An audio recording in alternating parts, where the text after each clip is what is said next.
Hello दोस्तों। मुझे उम्मीद है कि आप सभी अच्छे होंगे। दोस्तों, अब हमारा डिस्कशन होने वाला है निफ्टी 50 में। जैसे कि आज मैंने आपको बताया कि निफ्टी 50 में भी ट्रेडिंग डे लो का ब्रेकडाउन देखने को मिला और प्रीवियस डे लो का भी ब्रेकडाउन मिला। सेम ही सिनेरियो निफ्टी फाइनेंशियल सर्विसेज में रहा। ट्रेडिंग डे लो प्लस प्रीवियस डे लो का ब्रेकडाउन। सेम ही सिनेरियो बैंक निफ्टी में भी रहा। आपको ट्रेडिंग डे लो का भी ब्रेकडाउन देखने को मिला और प्रीवियस डे लो का भी आपको यहाँ पे ब्रेकडाउन देखने को मिला। तो बैंक निफ्टी के एनालिसिस की वीडियो आपको प्रोवाइड की जा चुकी है, जो कि आप चैनल पे जाके देख सकते हैं। यहाँ पे सिर्फ और सिर्फ हम डिस्कशन करने वाले हैं निफ्टी 50 के बारे में। पहले लॉजिक समझते हैं कि आज की ट्रेड के पीछे क्या क्या लॉजिक था, उन चीजों को समझने की यहाँ पे कोशिश करते हैं। जैसे कि आप देखेंगे बैंक निफ्टी ने दी आपको गैप डाउन ओपनिंग, और ये गैप डाउन ओपनिंग कहीं ना कहीं अगर आप देखेंगे प्रीवियस डे लो के जोन में ही आपको गैप डाउन ओपनिंग दी गई थी। यहाँ पे सिर्फ और सिर्फ आप स्कैल्पिंग कर सकते थे बाइंग साइड पर। लेकिन मैं आपको एक चीज सजेस्ट करूंगा कि अगर मार्केट में ट्रेंड नेगेटिव बना हुआ है तो अपोजिट डायरेक्शन में जाने की कोशिश मत किया करो। पहली ये चीज मैं आपको सजेस्ट करूंगा। दूसरी चीज, अगर जाने का मन कर ही रहा है और सेटअप बना हुआ है, क्योंकि कई बार ऐसा होता है कि आपको अपोजिट डायरेक्शन में सेटअप बनता है। जैसे कि आज आप देखेंगे यहाँ पे आपको हैमर देखने को मिला और ट्रेंड ओवरऑल नेगेटिव था, मार्केट भी नेगेटिव था, लेकिन हैमर ने अपना काम किया, आपको एक मोमेंटम दे दिया, इजीली एक मोमेंटम दे दिया। तो कहने का पर्पज ये है कि अगर अपोजिट डायरेक्शन में आपको ट्रेंड दिखाई दे रहा है, आपका एक सेटअप दिखाई दे रहा है, आपको सिचुएशन दिखाई दे रही है कि आपकी स्ट्रेटेजी काम कर सकती है, तो हाफ क्वांटिटी के साथ ट्रेड करने की कोशिश करो। ये मैं आपको हर वीडियो में बताता हूं। दूसरी चीज, अगर फुल क्वांटिटी में जाने का मन है तो proper risk and reward ratio को फॉलो करो। क्योंकि मान के चलो आपने स्टॉप लॉस यहां पे लगा दिया, आपको हैमर का सेटअप दिखा, तो अगर मार्केट रिवर्स आता है, स्टॉप लॉस हिट हो गया, तो इसे नीचे की तरफ शिफ्ट मत करो, स्टॉप लॉस लो और निकलो। समझ में आ गया? तो आज का ट्रेड का क्या सेटअप था। मार्केट ने जो ये गैप डाउन ओपनिंग दी, तो हमें पता है कि मार्केट ने प्रीवियस डे लो के आसपास ही गैप डाउन ओपनिंग दी। आपके साथ सिचुएशन डिस्कस की गई थी। मार्केट ने एक बुलिश कैंडल बनाई, फिर मोमेंटम दिखाया, तो ऊपर की तरफ हमारे लिए रेजिस्टेंस कहां पे थे, प्रीवियस डे क्लोजिंग का रेजिस्टेंस था। और फिर आप यहां पे देखेंगे ये वाला स्विंग जो था, मैंने ये कहा था कि जब तक इस स्विंग का आपको ब्रेकआउट नहीं मिल जाता तब तक आप ट्रेड करने की कोशिश मत करना। ये चीज एक्सप्लेन की गई थी। साथ ही साथ 19,500 का तब तक आपको ब्रेकआउट नहीं मिल जाता, प्राइस ऊपर सस्टेन नहीं कर जाता, तब तक बाइंग साइड जाने के बारे में सोचना मत। तो आपके लिए पहली अपॉर्चुनिटी तो यही थी, स्कैल्पिंग आप कर सकते थे। ऊपर की तरफ तीन तीन रेजिस्टेंस बैठे हुए हैं, ये भी हमने यहाँ पे डिस्कस कर लिया। तो सिंपल सिंपल आपको ये समझना था कि अगर यहाँ पे मार्केट ने जो ये टाइम स्पेंड किया, अगर मार्केट इसका ब्रेकआउट देके चल पड़ता, तब हम एक पॉजिटिव मोमेंटम की उम्मीद कर सकते थे, एक पॉजिटिव साइड ट्रेड ले सकते थे। लेकिन ऐसा कोई सिनेरियो मार्केट ने नहीं बना। अब कुछ चीजें हमें और मार्केट ने दे दी। पहले हमारे पास क्या था, प्रीवियस डे लो था, ट्रेडिंग डे लो भी हमारा इसी जोन में बना हुआ था। नया मार्केट ने ये बना दिया ट्रेडिंग डे हाई। ये क्या था हमारे पास, प्रीवियस डे क्लोजिंग था, और यहीं पे आपका क्या है, 19,500 का लेवल है।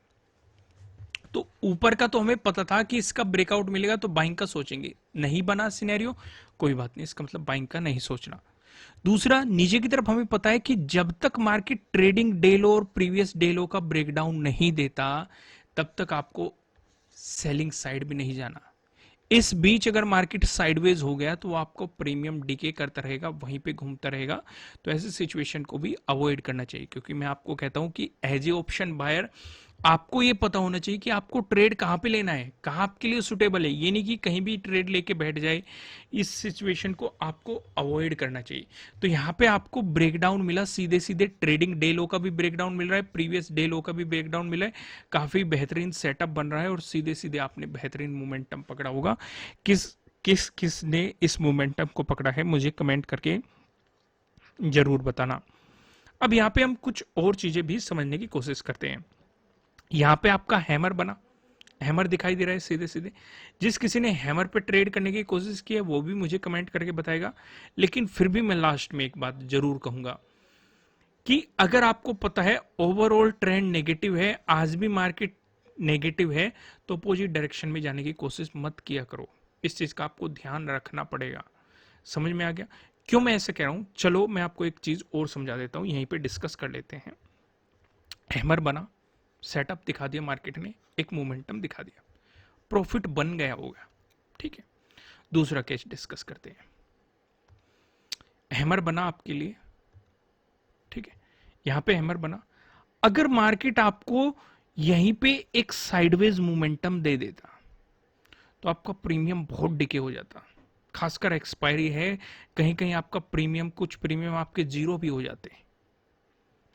चलो यहां पे तो आपका प्रॉफिट बन गया होगा, मार्केट ने एक मोमेंटम दिखा दिया, उस वजह से आपका प्रॉफिट बन गया होगा।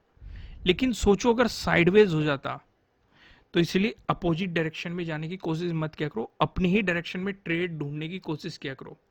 भले ही एक मोमेंटम मिला, हालांकि कुछ स्कैल्पिंग के मौके दिए मार्केट ने बहुत ही बेहतरीन, पर लेकिन अगर आप लॉन्ग साइड जाना सोच रहे हो, एक ही मोमेंटम मिला, एक ही अपॉर्चुनिटी मिली, ये मोर देन इनफ है आपके लिए। अगर आप तरीके से ट्रेड करते हैं, डिसिप्लिन के साथ ट्रेड करते हैं, मोर देन इनफ है। समझ में आई चीजें? तो यहाँ पे कौन सा सेटअप काम करा वो भी आपको पता चल गया। अब कल का डिस्कशन कर लेते हैं, लेकिन उससे पहले वनडे के पे एक नजर डाल लेते हैं। यहां पे आपको बताया गया था कि अगला सपोर्ट मार्केट के लिए यहां पे है, और मार्केट ने इसी सपोर्ट पे सपोर्ट लेके आपको बाउंस करता हुआ दिखाई दिया। ये चीज समझ में आ गई। अब ध्यान से समझो, अगर मार्केट इसका ब्रेकडाउन देता है तो आपको और भी ज्यादा नेगेटिव मोमेंटम मार्केट में देखने को मिलेगा। इजीली आपको 19,000 तक के भी लेवल मार्केट में देखने को मिल सकते हैं। लेकिन अगर मार्केट यहीं पे ही टाइम स्पेंड करने लगे तो फिर आपको थोड़ा सा सतर्क होने की जरूरत है। यहाँ पे जो भी पैटर्न बनेगा उसका ब्रेकआउट या ब्रेकडाउन का आपको इंतजार करना पड़ेगा, इस चीज का आपको ध्यान रखना पड़ेगा। एक और अपॉर्चुनिटी है, हमें ये पता चल चुका है कि मार्केट में नीचे सपोर्ट कहां बना है। तो अगर प्रीवियस डे क्लोजिंग से मार्केट नीचे चलता है तो हम इस सपोर्ट जोन तक भी मोमेंटम को पकड़ सकते हैं। क्लियर हो गया? ऊपर की तरफ इंपोर्टेंट रेजिस्टेंस कहां पे नजर आ रहा है? यहां पे हमें नजर आ रहा है 19,600। कल हमने एक डिस्कशन और किया था, मैं फिर से डिस्कशन करता हूं। जब तक आपको 19,600 से ऊपर मार्केट की क्लोजिंग नहीं मिल जाती, तब तक आपको एग्रेसिव बाइंग गलती से भी नहीं करनी है, नहीं तो आपको नुकसान उठाने पड़ सकते हैं इस मार्केट में। ठीक है, प्रॉपर प्राइस एक्शन फॉलो करना है। जल्दी से हम 15 मिनट के टाइम फ्रेम पे चलते हैं और चीज़ों को समझने की कोशिश करते हैं। यहाँ पे हमारे लिए कुछ इंपॉर्टेंट लेवल आ चुके हैं। पहला तो रहेगा ये आपके लिए इंपॉर्टेंट लेवल, ध्यान से देखेंगे। प्रीवियस डे क्लोजिंग भी आपकी इसी जोन में है, साथ ही साथ सेकंड का डे लो भी आपका इसी जोन में है। एक तो इंपॉर्टेंट लेवल रहेगा। दूसरा इंपॉर्टेंट लेवल ये होगा प्रीवियस डे हाई। तीसरा इंपॉर्टेंट लेवल आपके लिए होगा प्रीवियस डे लो। अगर मार्केट फ्लैट ओपन होकर आपको पॉजिटिव मोमेंटम दिखाता है, इस सिनेरियो में प्रीवियस डे क्लोजिंग से मार्केट अगर ऊपर चलता है, आपके लिए रेजिस्टेंस बनेगा प्रीवियस डे हाई। वहीं पे अगर मार्केट आपको फ्लैट ओपन होकर नेगेटिव मोमेंटम दिखाता है, इस सिचुएशन में जो आपके लिए नीचे सपोर्ट बनेगा ये प्रीवियस डे लो बनेगा। इसका ब्रेकडाउन मिलता है तो आपको यहाँ पे 18,240 तक के लेवल मार्केट में देखने को मिल सकते हैं। वहीं पे अगर आपको गैप अप ओपनिंग मार्केट दिखाता है, इस सिचुएशन पे आप क्या करेंगे? इस सिचुएशन पे आप जो अपना पूरा फोकस रखेंगे वो इस वाले जोन पे रखेंगे, 19,480 के जोन पे। अगर मार्केट इसी के आसपास आपको गैप अप ओपनिंग दे, ब्रेकआउट दे के ऊपर चले, तो आपके लिए रेजिस्टेंस रहेगा प्रीवियस डे हाई। अगर आपको प्रीवियस डे हाई मिला तो आपको 19,600 तक के भी लेवल मार्केट में देखने को मिल सकते हैं। वहीं पे अगर मार्केट ने बियरिश कैंडल बना दी, उस सिचुएशन पे प्रीवियस डे क्लोजिंग आपका पहला सपोर्ट रहेगा। इसका ब्रेकडाउन मिलता है तो प्रीवियस डे लो, इसका ब्रेकडाउन मिलता है तो आपको 18,240 तक के लेवल मार्केट में देखने को मिल सकते हैं। वहीं पे अगर मार्केट आपको गैप डाउन ओपनिंग दिखाता है, इस सिचुएशन पे आप पूरा फोकस करेंगे प्रीवियस डे लो पे। अगर मार्केट इसी के आसपास गैप डाउन ओपनिंग देता है, जैसे कि मैं आपको बता चुका हूं कि एक सपोर्ट जोन पे खड़ा है, तो प्रोबेबिलिटी ये भी हो सकती है मार्केट सपोर्ट लेके यहाँ पे बाउंस करने लग जाए। इस सिचुएशन पे प्रीवियस डे क्लोजिंग आपका रहेगा पहला रेजिस्टेंस। इसका ब्रेकआउट मिलता है तो सेकंड का जो डे लो है ये आपका दूसरा रेजिस्टेंस रहने वाला है। इसका ब्रेकआउट मिलता है तो प्रीवियस डे हाई आपका अगला रेजिस्टेंस रहने वाला है।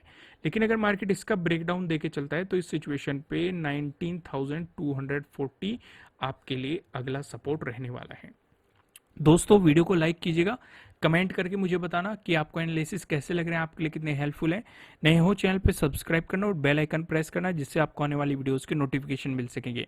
फिलहाल इस वीडियो में इतना ही, फिर मिलेंगे किसी नेक्स्ट वीडियो में किसी अच्छे कंटेंट के साथ। Thank you.